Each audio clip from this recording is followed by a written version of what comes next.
A paz do Senhor, aqui é o pastor Gilmar. Estamos aqui para mais uma aula da Escola Dominical.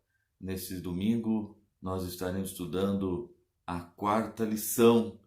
Lição essas que estamos tratando sobre a carta aos Efésios. E a lição de número 4, ela nos fala sobre a iluminação espiritual do crente.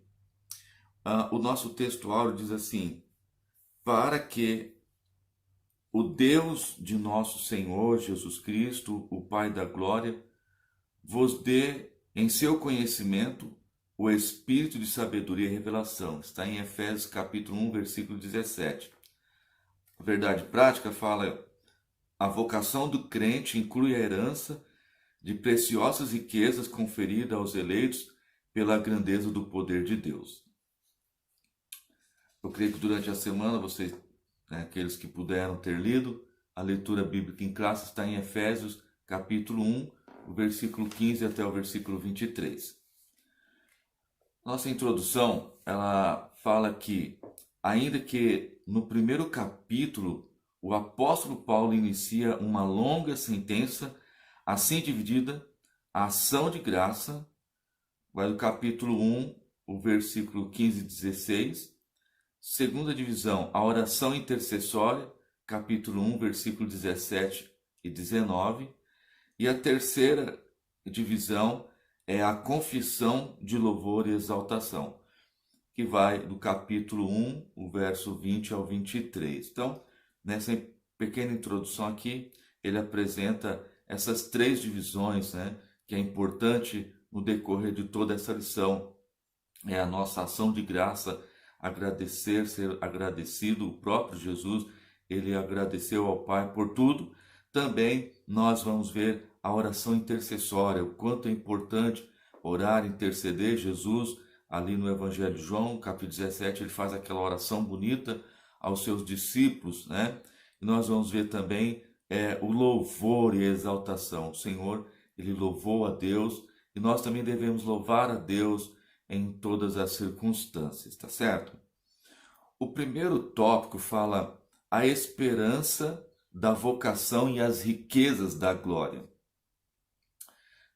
Nesse pequeno tópico aqui nós vamos ver que o apóstolo ele está ensinando aqui os salvos que precisam ser iluminados, quer dizer, ter a iluminação de Deus para compreender essa palavra de Deus, ela é revelada pela iluminação do Espírito de Deus. É bem certo que no mundo em que estamos, muitas pessoas estudam a Bíblia, não somente os evangélicos, os cristãos católicos, os cientistas, eles estudam a Bíblia, repórteres, aí temos repórter que tem conhecimento da palavra de Deus. Eles podem até ler, eles podem até ter um conhecimento, mas a iluminação, ela vem do próprio Deus para as nossas vidas. E aqui fala, no primeiro ponto do subtópico 1, a ação de graça e intercessão. O apóstolo se alegra em dar graças a Deus pela vida dos eleitos. Então, primeiro ponto aqui, ele está glorificando ao Senhor pela eleição, por aqueles que foram escolhidos por Deus. E por todas as bênçãos espirituais recebidas. E ele apresenta aqui, primeiro, a eleição e a predestinação, a filiação, o dom do Espírito Santo. Ele fala, ele intercede para que seja concedido aos seus eleitos o espírito de sabedoria e de revelação. Está lá no capítulo 1, versículo 17. É importante nós entendermos aqui, quando o apóstolo Paulo ele está falando sobre a intercessão. A intercessão é algo muito profundo. Tem muitas pessoas que têm uma vida de oração, mas é aquela oração básica, aquela oração muito assim, vamos dizer assim, uma oração muito superficial. A oração, ela tem que, em dados momentos, ela tem que ser intercessória. É quando você intercede por uma pessoa que está muito necessitada, está muito carente, e ali você resolve interceder por aquela pessoa, por uma igreja, interceder pelo seu país, interceder pelo seu presidente, pelos políticos e daí por diante. E aqui nós vamos ver que o espírito de sabedoria e de revelação, ele se manifesta na intercessão. Quando você está intercedendo, ali o espírito de sabedoria, ele vai te dando palavras, ele vai te ajudando, ele vai te auxiliando. O Paulo, ele estava ciente de que era maravilhoso e o evangelho, mas ao mesmo de quão impossível é alguém perceber a glória dessas boas novas sem serem ensinados por Deus. Por isso, ele rogava para que os crentes recebessem a capacidade de compreender por meio do Espírito Santo. Então, nesse ponto ainda de ação de graça e intercessão, nós vamos ver que o apóstolo Paulo, ele rogava, ele intercedia para que o Espírito de Deus pudesse ajudar, pudesse orientá-lo nas palavras que ele haveria de pregar. Nós vamos ver isso no item 2, né? Mas aqui nós vemos que ele está rogando, ele está pedindo ao Espírito para que o ajude. Então veja o quanto é importante na sua oração você orar e pedir ao Espírito Santo para lhe ajudar. Amém? Então, na parte 2, fala sobre a esperança da vocação. Em sua petição a Deus, Paulo intercede para que o Espírito Santo ilumine os crentes a fim de saberem qual seja a esperança da sua vocação. Assim ele seria capaz de experimentar e conhecer profunda e espiritualmente os privilégios de serem vocacionados, podendo dizer que tal esperança divide-se em apelo pelos 3 aspectos. Que, primeiro, Deus chamou pessoas no passado. Nós vamos ver aqui, segundo, a chamada abrange os serviços e santificação no presente. E terceiro, nós vamos ver a participação gloriosa no futuro. Então veja que essa questão da intercessão, ela é maravilhosa quando o apóstolo ele está pedindo que o Espírito Santo possa vocacionar os crentes dentro do seu chamado. É importante essa esperança de termos essa chamada vocacionada pelo Espírito de Deus. Quando nós vemos que, nesse primeiro item, ele fala que a chamada abrange o serviço de santificação no presente. Nós vemos nas lições anteriores a questão da santificação. De fato, aqueles que são vocacionados, eles são santificados. Eles têm sobre si a santificação para uma vida de santidade. Se você não teve a oportunidade de ler o livro Santos no Mundo, leia. É um livro muito interessante. Fala sobre um povo que viveu por volta do século XVI e século XVII, que eram os puritanos, né? Para eles tudo era puro e eles viviam tudo à base da santidade. E isso é algo importante para nós cristãos. Então, é importante que nós tenhamos conhecimento da nossa chamada, da nossa vocação para o serviço do Senhor. Também nós vamos ver aqui a nossa participação gloriosa no futuro, o quanto é importante nós termos essa vocação, a nossa participação após a nossa chamada. Quando Deus nos chamou, Ele nos revela qual é a nossa condição, qual é a sua condição. Você é um pregador, você é um cantor, você é uma pessoa que vai ajudar nos serviços braçais dentro da casa de Deus, você vai ser uma pessoa evangelista que vai evangelizar as vidas. Qual é a sua vocação? É nisso que nós devemos compreender. A nossa vida, a nossa esperança é que brevemente Deus venha nos buscar. E dentro desse chamado, você possa estar desenvolvendo a sua vocação. Na terceira parte aqui, nós vamos ver as riquezas da glória da sua herança. Na oração, o apóstolo pede para que os crentes entendessem a riqueza da glória da sua herança. A expressão sua herança enfatiza que Deus deu aos seus eleitos. Já o termo riqueza refere-se às maravilhosas bênçãos que acompanham o plano da salvação, tais como o perdão dos pecados, a adoção de filhos e as bênçãos que serão desfrutadas no porvir. Veja que importante dentro dessa riqueza da glória da herança, qual nós recebemos, nesse conteúdo aqui, que da riqueza para nós, fala sobre as bênçãos que nos acompanham no plano da salvação. O principal deles é o perdão dos nossos pecados. Quantas das vezes nós não sentimos que fomos perdoados? Quantas das vezes nós não percebemos o poder do perdão? E o perdão é algo glorioso. Quando nós erramos, falhamos, pecamos e nos curvamos diante do Senhor, Ele está pronto para perdoar os nossos pecados.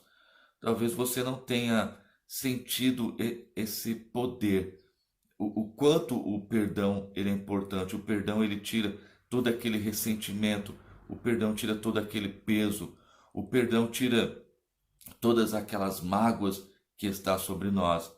E o perdão ele nos leva a entender que o nosso pecado ele foi apagado.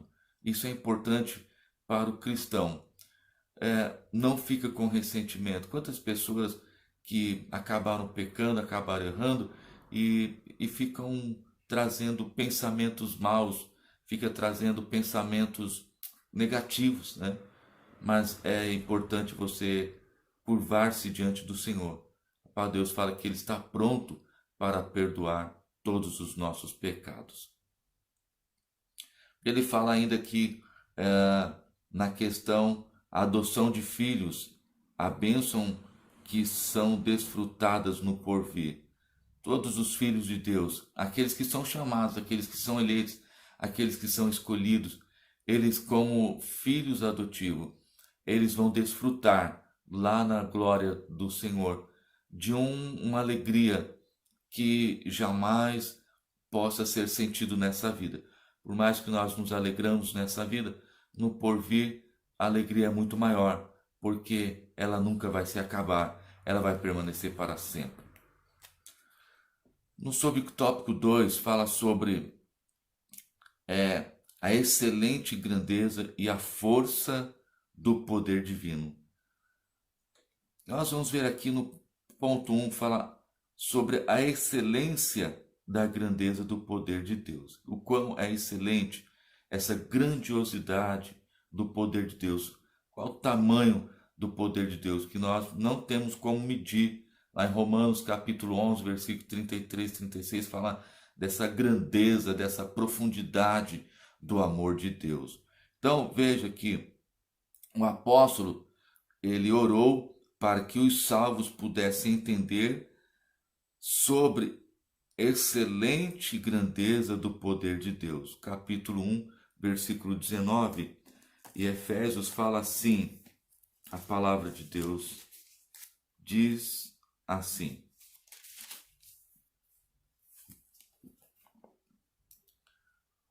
e qual a sobreexcelente grandeza do seu poder sobre nós, os que cremos, segundo a operação da força do seu poder. Então veja aqui, fala sobre essa grandeza, essa profundidade, dessa excelência, dessa maravilhosa revelação nas Escrituras Sagradas do poder de Deus. E ele fala que orou para que os salvos pudessem entender. Veja que na oração do apóstolo Paulo, ele orava, ele pedia a Deus, ele intercedia aos irmãos ali em Éfeso para que eles pudessem entender. Porque veja que os irmãos na igreja de Éfeso, eles estavam muito vindo ali do templo da deusa Diana, e eles tinham todo um conhecimento sobre as coisas daquele templo, daquela deusa. Então o apóstolo ele se vê numa condição de pedir a Deus, de orar, interceder, para que os crentes pudessem entender a palavra de Deus agora. Veja bem, aqui nós entendemos que os pregadores de hoje, muitas das vezes vão pregar, mas eles querem revelar o seu conhecimento. Eles querem que as pessoas vejam o quanto eles têm uma grandiosidade, de profundidade, de conhecimento, e não é errado, está certo, mas eles precisam entender que eles precisam orar para que aqueles que vão ver as suas pregações, que vão ouvir as suas prédicas, eles, os ouvintes, possam entender, possam compreender aquilo que ele está passando, aquilo que ele está transmitindo. Quantos pregadores querem apenas demonstrar, serem demonstrativos das suas pregações? Eles não pedem a Deus para que o povo entenda aquilo que eles estão pregando. Muitos deles fazem uso de palavras difíceis, de palavra que não é comum aquelas pessoas mais pobres, mais simples. O apóstolo, por todo o conhecimento que ele tinha, por toda a sabedoria, por toda a teologia que ele tinha, mas ele pedia a Deus, ele orava para que os crentes entendessem e compreendessem a palavra de Deus. Então ele orava para que a grandeza de Deus fosse revelada aos pequeninos. E aí nós vamos ver aqui, a lição está dizendo, percebe que a palavra sobre excelente, quer dizer, acima da excelência, Ele está dizendo que de forma adjetivada significa extraordinário, algo assim de grande conhecimento, algo que chamava a atenção. Era isso que Paulo queria, que o evangelho que ele pregava atraísse as pessoas, fazesse com que as pessoas viessem para perto dele para ouvir a palavra do Senhor. Veja que lá em 2 Coríntios, o apóstolo Paulo, ele vai falar sobre essa questão dessa extraordinariedade. Nós vamos ver 2 Coríntios capítulo 4, verso 7, fala que temos, porém, esse tesouro em vasos de barro, para que a excelência do poder seja de Deus e não de nós. Então veja que o apóstolo Paulo, escrevendo aos Coríntios, ele está revelando a nós essa preciosidade, essa grandeza da excelência do poder de Deus, revelada pelo próprio Deus ao homem. Nós somos vasos de barro, nós somos frágeis e nós temos essa condição de portar em nós o poder de Deus na palavra, levando aos pecadores, levando aos necessitados essa palavra. Ainda aqui na continuação, a lição fala que, objetivando enaltecer a magnitude do poder de Deus, essa enaltação não é para o homem. O homem não deve se enaltecer de forma alguma. O homem não tem esse privilégio de se enaltecer. Por mais que o homem tenha conhecimento, por mais que o homem tenha estudado, por mais que o homem tenha buscado essa sabedoria, ele não pode se enaltecer. Nós temos visto nos grandes púlpitos das igrejas, grandes pregadores respeitados, louva a Deus pela vida deles, mas eles não podem se enaltecer, eles não podem de forma alguma querer enaltecer o seu nome, eles têm que enaltecer o nome de Deus. Veja o que está escrito aqui no Evangelho de Mateus, no capítulo 26, o versículo 64, diz assim: E disse-lhe Jesus, tu o disseste, digo-vos, porém, que vereis em breve o Filho do Homem assentado à direita do poder e vindo sobre as nuvens do céu. Então, Jesus estava dizendo aos seus discípulos que eles brevemente estariam vendo o Filho de Deus retornar novamente nas nuvens com poder e vindo com grande glória. Louvado seja Deus. Então veja, é preciso enaltecer a Cristo, ao Senhor e não ao homem, né? Podemos honrar o homem, podemos respeitar o homem. A palavra de Deus fala assim: dai honra a quem tem honra, né? Quantos homens que têm uma mente muito maravilhosa, um conhecimento glorioso. Eu tenho um amigo, um jovem, chama Evandro. É um jovem que tive o privilégio de ser o pastor dele. E ele tem uma mente brilhante. Eu louvo a Deus pela vida dele. Eu louvo a Deus pela vida de outros. Eu reconheço que Deus dá essa capacidade ao homem. Todos nós temos essa capacidade de aprender a palavra do Senhor, de guardar ela, de poder explanar de uma forma gloriosa, de uma forma maravilhosa. Aqui a palavra do Senhor está nos dizendo que enaltecer a Cristo, reconhecer ao nosso Senhor e Salvador Jesus Cristo. Louvado seja Deus. Partindo aqui no subtópico 2, o item 2 fala a força do poder divino. Talvez alguém possa querer desafiar o poder de Deus. É porque eles não sabem, não conhecem o tamanho, né? Como eu já citei em Romanos 11, 33 ao 36, fala da profundidade do amor de Deus, do poder de Deus, da grandeza do nosso Deus. É impossível medir. E aqui fala a força do poder divino. Na sentença, segundo a operação da força do seu poder, Efésios capítulo 1, versículo 19, está escrito assim: e qual a sobreexcelência, grandeza do seu poder sobre nós, os que cremos segundo a operação da força do seu poder. Veja, a operação da força do poder de Deus. Essa operação ela é muito forte.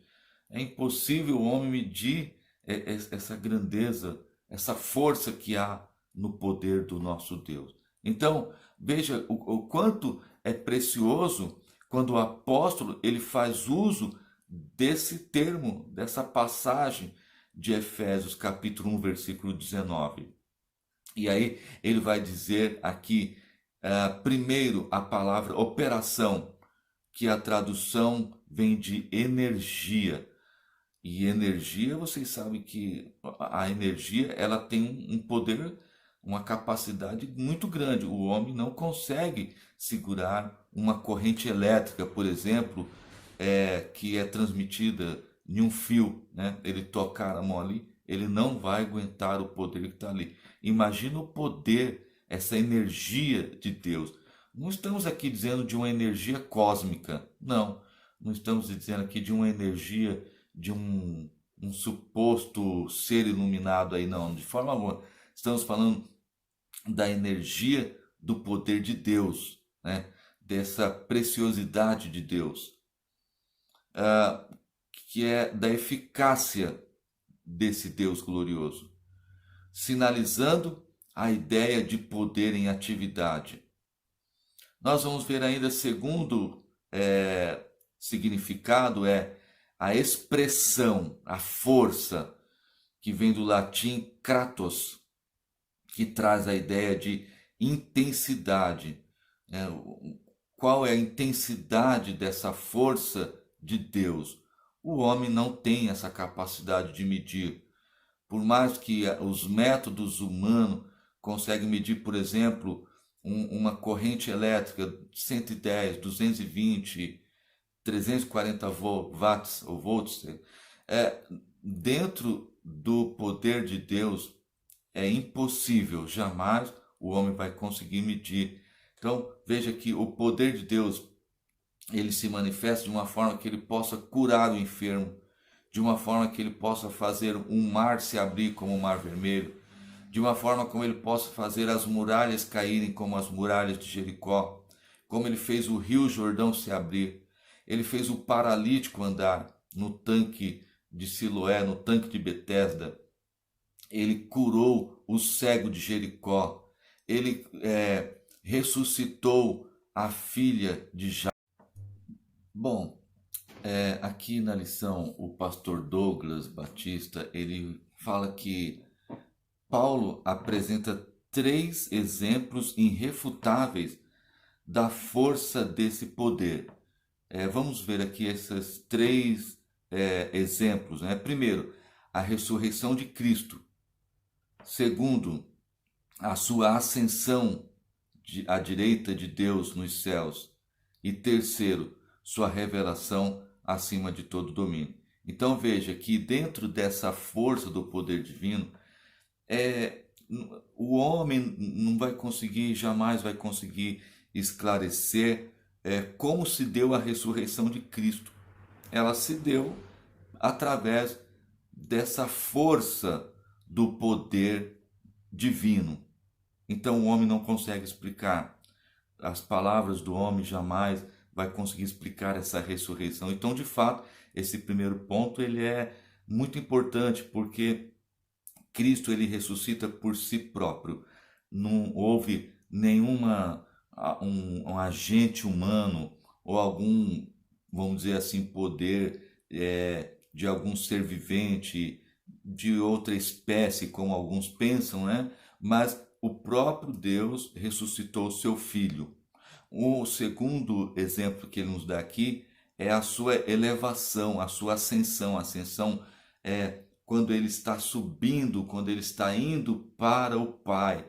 Como explicar isso? É uma força divina, não tem como explicar, né?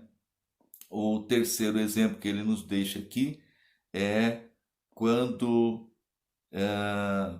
ele fala a elevação acima de todo domínio, quer dizer, em todos os poderes existentes, Cristo ele está elevado, ele está acima de todos esses poderes, seja o poder do homem, seja o poder dos anjos caídos, eles não têm a mesma força que Cristo tem. Eles são seres com uma certa capacidade de poder, assim como o homem tem uma certa capacidade de poder, mas o poder de Cristo ele está acima, ele está elevado acima de todos os seres, tá bom? E partindo aqui para o tópico 3, quando fala Cristo, nosso exemplo de exaltação. Nesse ponto, nós vamos ver 3 aspectos da exaltação de Cristo. A primeira é Cristo, as primícias do que dorme. Quando aqui nos fala que Paulo enfatiza que o poder de Deus se manifestou em Cristo ressuscitando dos mortos. Efésios capítulo 1, versículo 20, ele nos fala assim, que manifestou em Cristo ressuscitando dos mortos e pondo-se à direita no céu. Então, ele é o primeiro na ressurreição de todos os mortos, né?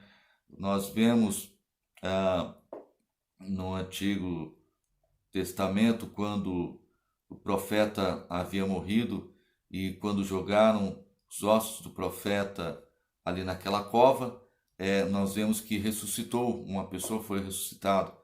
Nós vamos ver também quando Cristo está sendo crucificado, a palavra de Deus nos fala que houve trevas e naquela hora muitos ressuscitaram.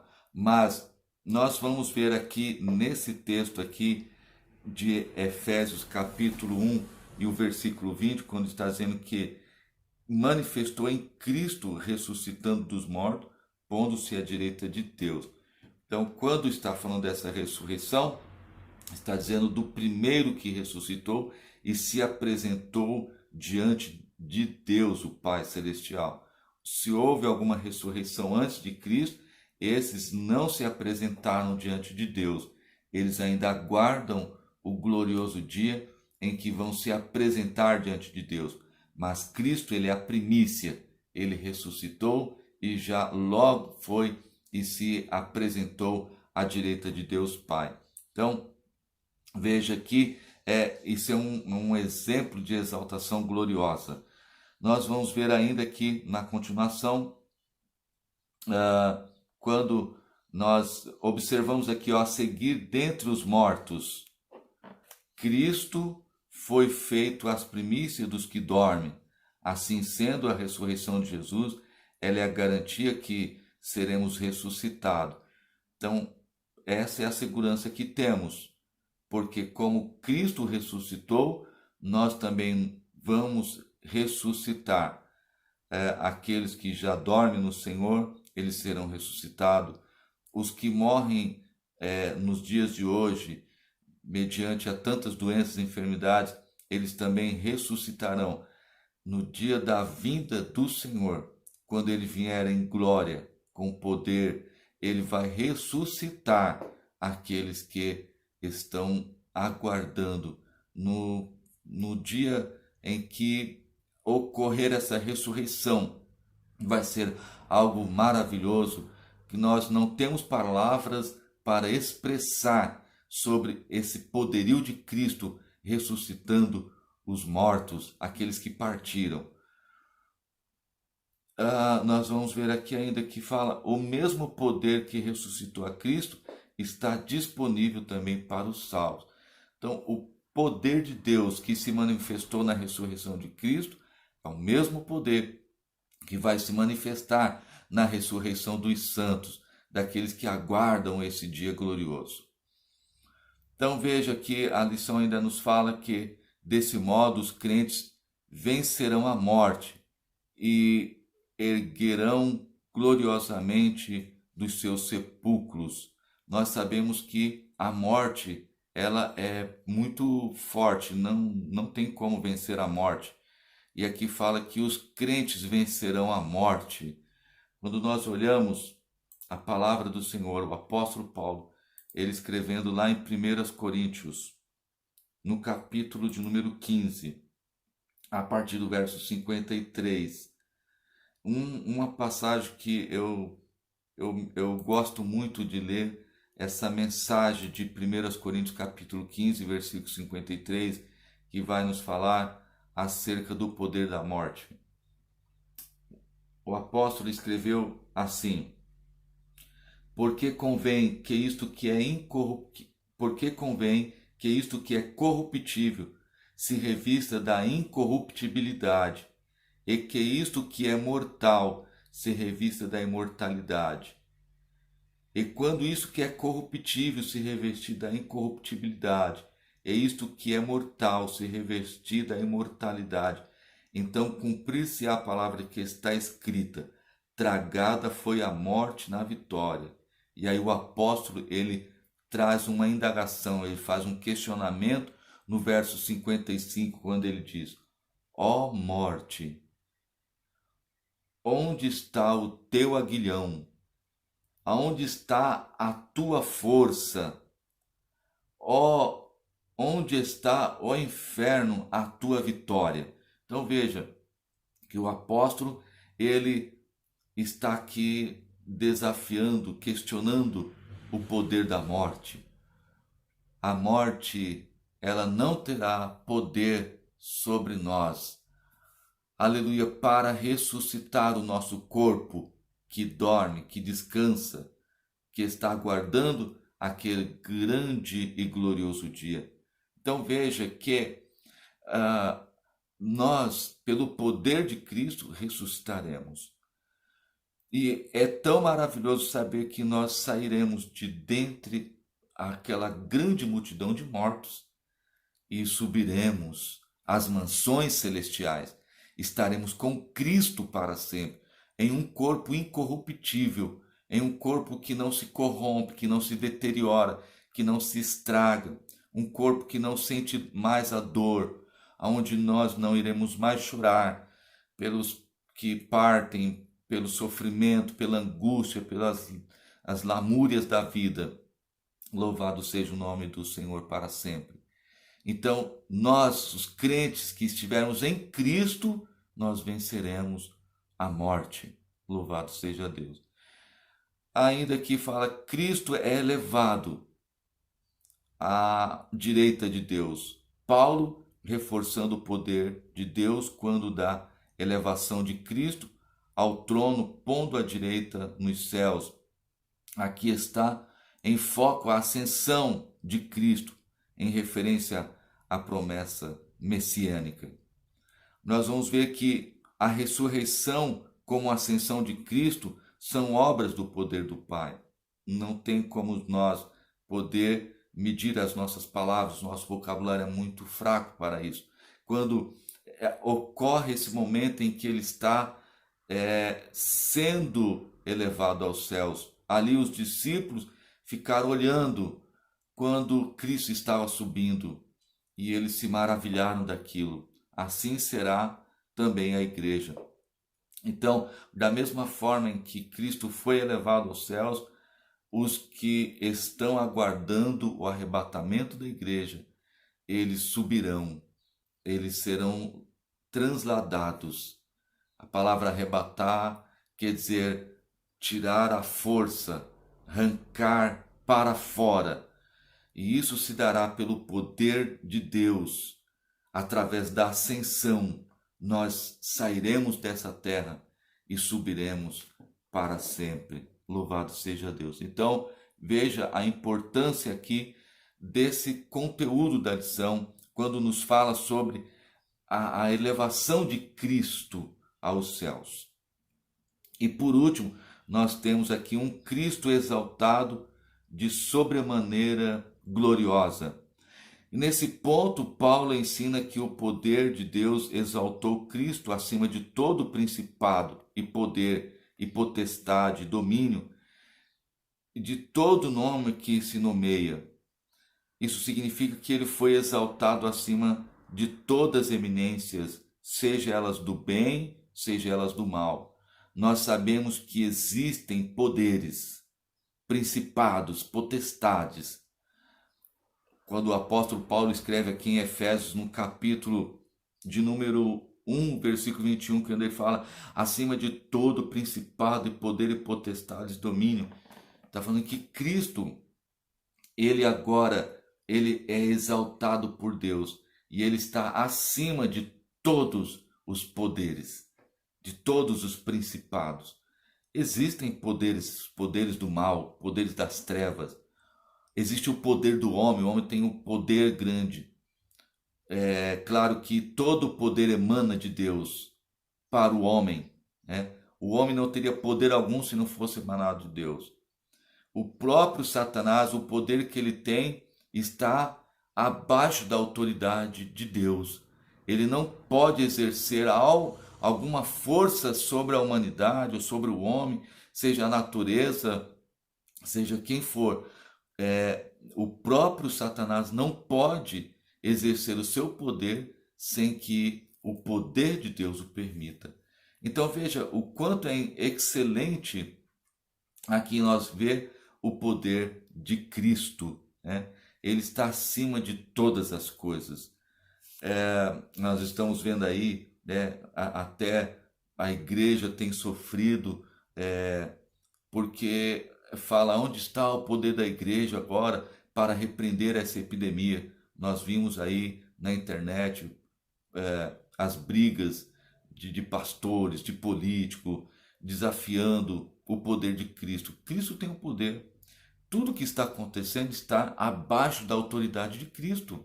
Então nós não podemos ficar questionando o poder de Cristo, seja sobre o homem, seja sobre a natureza, seja no mundo espiritual, seja no mundo físico. De forma alguma nós podemos desafiar. É excelente o poder de Cristo, o poder que ele tem para fazer coisas gloriosas na vida do homem. Então fala aqui, nenhum poder pode prevalecer contra a igreja do Senhor. Ainda que queiram parar forças, seja elas vindas das profundezas do abismo, sejam elas forças humanas vindas de qualquer político, independente de onde ele estiver no mundo, não vão conseguir parar. A força do homem é limitada. Se ele para num canto, ele não consegue parar na outra extremidade. Se ele para a igreja no norte, a igreja no sul se fortalece. Se ele para a igreja no centro-oeste, a igreja no leste, ela se fortalece. Se alguém tenta parar a força da igreja no oriente, ela se fortalece no ocidente. Então veja que é impossível. A própria palavra do Senhor, nós vamos ver, São Mateus, no capítulo 16, o versículo 18, quando o nosso Senhor e Salvador Jesus Cristo, ele trouxe essa revelação dessa palavra tão gloriosa para toda a igreja do Senhor Jesus Cristo. São Mateus, no capítulo 16, versículo 18, escrito está: Pois também eu te digo que tu és Pedro, e sobre esta pedra edificarei a minha igreja, e as portas do inferno não prevalecerão contra ela. Então, não adianta, é impossível parar a igreja de Cristo. A igreja de Cristo, para aqueles que ainda não sabem, a igreja de Cristo não é o templo, aquele prédio bonito que você congrega. Não, ali é uma casa de oração. Aquilo ali pode ser quebrado, pode ser derrubado, podem invadir, como ocorreu nos países europeus, onde igrejas hoje são museus, hoje igrejas, templos ali são cinema. Isso pode acontecer, mas eu, igreja, você como igreja, a palavra está dizendo que as portas do inferno, elas não prevalecerão. Então veja aqui que nenhum poder que emana do homem, que emana das trevas, poderá parar a igreja do Senhor. Então veja que Cristo, ele é exaltado, ele está acima. Cristo tem o poder sobre a sua igreja, tá certo? Portanto, queridos irmãos, nós chegamos ao término dessa lição, na conclusão, dizendo que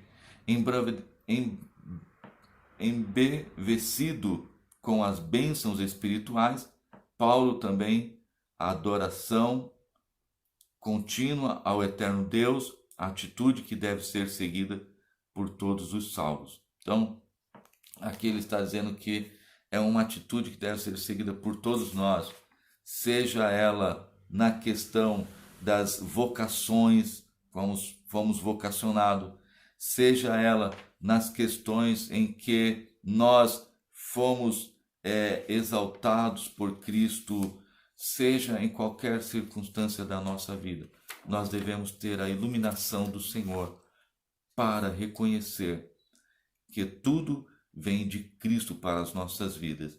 Tenhamos a iluminação ao pregarmos a palavra de Deus, quando os irmãos estiverem ouvindo ali na igreja. Seja o pregador mais humilde, seja o pregador mais eloquente, seja o pregador mais douto na palavra, que tenha os seus PhDs, as suas divindades nas Sagradas Escrituras. Saiba que tudo vem de Deus. Em Cristo Jesus, a palavra é revelada, ela é manifesta. Muitas das vezes pode subir ao púlpito da igreja um homem cheio de tanto conhecimento, mas ele não tem a graça, ele não tem essa simplicidade do Evangelho.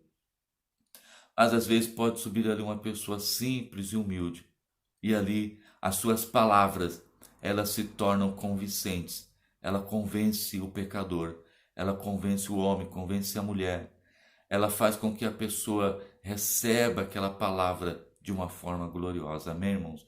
Que Deus em Cristo Jesus nos abençoe e que o Senhor nos guarde para todo sempre. Amém.